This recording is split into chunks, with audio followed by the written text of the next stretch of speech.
Welcome है आप सभी का द करियर प्लानेट पर। तो बिहार एसएससी के लिए टॉप 10 क्वेश्चंस हम यहाँ पर करने वाले हैं, ठीक है। तो आप यहाँ पर आपके लिए 10 में से आप हमें कमेंट बताइए कि 10 में से आपके कितने सही हो रहे हैं। और सबसे बड़ी बात, इसमें से 10 के 10 हमने भिभिया क्वेश्चंस रखे हैं, वो आपको क्वेश्चन को देखने मात्र से ही पता चल जाएगा, ठीक है। तो चलिए हम इसे स्टार्ट करते हैं। पहला क्वेश्चन, डैश वर्ष में लागू हुए राजभाषा अधिनियम की धारा 3 के माध्यम से संघ के आधिकारिक उद्देश्यों के लिए अंग्रेजी का उपयोग जारी रहा, ठीक है ना। तो किस वर्ष में राजभाषा अधिनियम लागू हुआ था? राजभाषा अधिनियम लागू हुआ था 1963 ईस्वी में, ठीक है। और अंग्रेजी जो है 1965 तक जारी रहा, ठीक है। अंग्रेजी 1965 तक, ठीक है। और आप लोग जानते हैं कि 1956 में जो है पहला जो है भाषा आधारित जो है राज्य बना है आंध्र प्रदेश, ठीक है। और आजकल में भी हिंदी मराठी को लेके, मराठी गुजराती को लेके टकराव हो रहे हैं। तो ये भाषा से रिलेटेड प्रॉब्लम आज का नहीं है। तो राजभाषा अधिनियम हमें याद रखना 1963 ईस्वी में आई थी। दूसरा क्वेश्चन, 2011 की जनगणना के अनुसार बिहार के किस राज्य में पुरुष साक्षरता दर सबसे अधिक है, ठीक है ना। तो बिहार की बात कर रहे हैं, तो बिहार में सबसे ज़्यादा पुरुष साक्षरता दर कहाँ है? पुरुष हो या महिला हो, ठीक है ना, कहाँ है? तो कहाँ पर है? रोहतास में सबसे ज़्यादा पुरुष साक्षरता दर है। और कम की बात करेंगे तो कम कहाँ पे हो जाएगा? पूर्णिया हो जाएगा, पुरुष महिला दोनों में, ठीक है। तो यहाँ पे क्या हो जाएगा? तो यहाँ पर हम देखते हैं कि बिहार की कुल साक्षरता दर कितनी है। बिहार की कुल साक्षरता दर 61.8% है। इसमें मेल का कितना है? 71.2% और फीमेल का कितना है? 51%। ये डाटा सब बहुत याद रखना ज़रूरी होता है, एग्जाम में डायरेक्ट इससे पूछ दिया जाता है। लेकिन उस हिसाब से रोहतास जो 10% आगे है, ठीक है। यहाँ 71 है, यहाँ इसका 80% से जो है ज़्यादा लोग यहाँ पढ़े लिखे हैं। तो और बात करते हैं राष्ट्रीय लेवल पे, तो भारत का जो है भारत का साक्षरता दर कितना है? 74.01%, ठीक है। महिला का उसमें मेल का कितना है? 80%, ठीक है ना। और फीमेल कितना है? 64.5%। इसको भी याद रख लेना है, ठीक। अच्छा, बिहार का लिंगानुपात कितना है? 918। और भारत का लिंगानुपात कितना है? 943। नेक्स्ट क्वेश्चन, 2024 के पेरिस ओलंपिक में ओलंपिक स्वर्ण पदक किसने जीता है? ओलंपिक गोल्ड मेडल किसने जीता है? टेनिस में, ठीक है ना। तो इसका जो सही जवाब हो जाएगा नोवाक जोकोविच। कौन हो जाएगा? नोवाक जोकोविच, जो टेनिस में क्या किया? ओलंपिक पदक जीता है। और भारत में कुल कितने पदक जीता गया? भारत में कुल 7 पदक जीता गया, ठीक है। 7 पदक जीता गया और भारत जो है 71वां स्थान पे अपना स्थान बनाए रहा। तो पेरिस ओलंपिक में टोटल 6 मेडल, 1 रजत और 5 जो है कांस्य जीता था, ठीक है ना। टोटल 6 पदक जीता था और 71वें स्थान पर था। और 206 आदमी जो है गए थे खेलने के लिए इंडिया की तरफ से। ये भी एक टेस्ट में मैंने ये भी क्वेश्चन देखा था कि इंडिया की तरफ से कितने लोग खेलने के लिए गए हैं, क्योंकि ये सब तो परीक्षा में आ गए, तो लोग रट चुके हैं, ये भी कभी कभार पूछ देता है।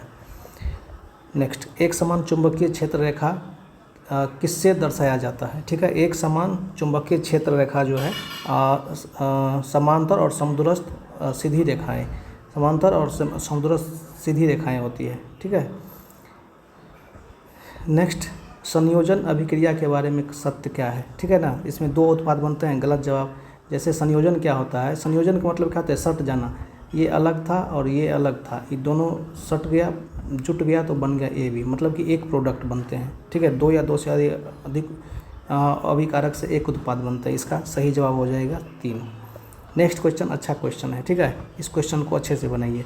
बहुत सारे लोग अलग अलग तरीके से बनाते हैं, इसको थोड़ा सा ऐसे बनाना है। सबसे पहले हमको 150 का क्या बोल रहा है कि एक हवाई जहाज़ एक वर्गाकार मैदान के चारों ओर 150 किलोमीटर प्रति घंटा, 350 किलोमीटर, 450 किलोमीटर, 600 किलोमीटर प्रति घंटा की चाल से गति करता है वर्गाकार मैदान के चारों ओर, ठीक है ना। मतलब कि ये कुछ इस प्रकार से बन जाएगा। यहाँ पे 150, यहाँ पे 300, यहाँ 400, यहाँ पे, तो इसको ऐसे बनाएंगे, ठीक है। जैसे टाइम एंड वर्क बनाते, 150 किलोमीटर हो गया, 300 किलोमीटर हो गया, 450 किलोमीटर और 600 किलोमीटर। टोटल का जो है हम लोग एलसीएम ले लेंगे, तो टोटल डिस्टेंस हो जाएगा। टोटल डिस्टेंस कितना हो जाएगा? 6 या 9 9 9 150। यहाँ टोटल का हो जाएगा 9 दूना 1800। 1800 इसका एलसीएम हो जाएगा, ठीक है। चूँकि 1801 का हो जाएगा, तो यहाँ पे 4 डिस्टेंस है तो 18 गुना 4 कर देंगे, ठीक है। यदि त्रिभुज पे बोलता तो 18 गुना 3 कर देते। इसको यहाँ से गुना कर देंगे तो 15 12 180 होता है, 3 6 18 होता है, 45 दूना 90, तो 45 चौका 180 हो जाएगा, 6 18 हो जाएगा, ठीक है। अब जोड़ दीजिए 12 6 18 18 18 4 22 3 25, तो 180/25 कर दीजिए। 25 चौका 100, 4 चौक 16, 18 गुना 16 कितना हो जाएगा, 18 छक्का 108 यहाँ से हो जाएगा, ठीक है। और यहाँ पे बच जाएगा 10, 18 10 38, 18 10 28, कितना हो जाएगा 288 किलोमीटर प्रति घंटा। ये हो जाएगा 288 किलोमीटर प्रति घंटा। इस सवाल को ऐसे बनाना है। नेक्स्ट क्या है, WTO की स्थापना कब की गई थी। WTO डायरेक्ट से नहीं टपक गया, WTO सॉरी क्या बोल रहा है कि WTO की स्थापना किस समझौते के, तो ये किया गया था मराकेश समझौता 1994 में हुआ था। इसके अनुसार जो है WTO की स्थापना की गई थी। ये WTO जो है गेट था पहले, GATT, ठीक है। इसका होता है general agreement trade and GATT tariff. और इसका जो हुआ था स्थापना, ये 1948 ईस्वी में इसका स्थापना हुआ था। लेकिन बढ़ते समय के साथ हर चीज़ को अपडेट करना पड़ता है, तो ये अपडेट होके आ गया WTO में। कब हुआ था ये WTO में, ये 1994 ईस्वी का जो है समझौता था। और 1995 ईस्वी में इसकी 1995 में WTO की स्थापना हो गई थी 1 जनवरी 1995 को, ठीक है। कब हुआ था, 1 जनवरी 1995 को। किस समझौता के तहत, मराकेश समझौता के तहत। और ये ब्रेटन वुड्स समझौता क्या होता है, ब्रेटन वुड्स समझौता जो है ये UN बनाया था इस समझौता के अंतर्गत। 1944 का ये समझौता है ब्रेटन वुड्स समझौता, और 1945 में संयुक्त राष्ट्र बना था द्वितीय विश्व युद्ध के बाद।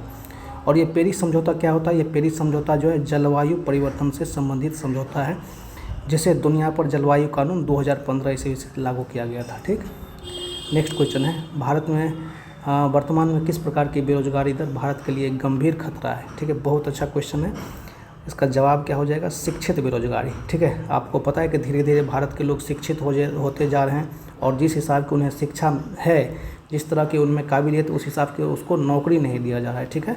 तो क्या हो जाएगा, यहाँ शिक्षित बेरोजगारी जो है यहाँ पर है।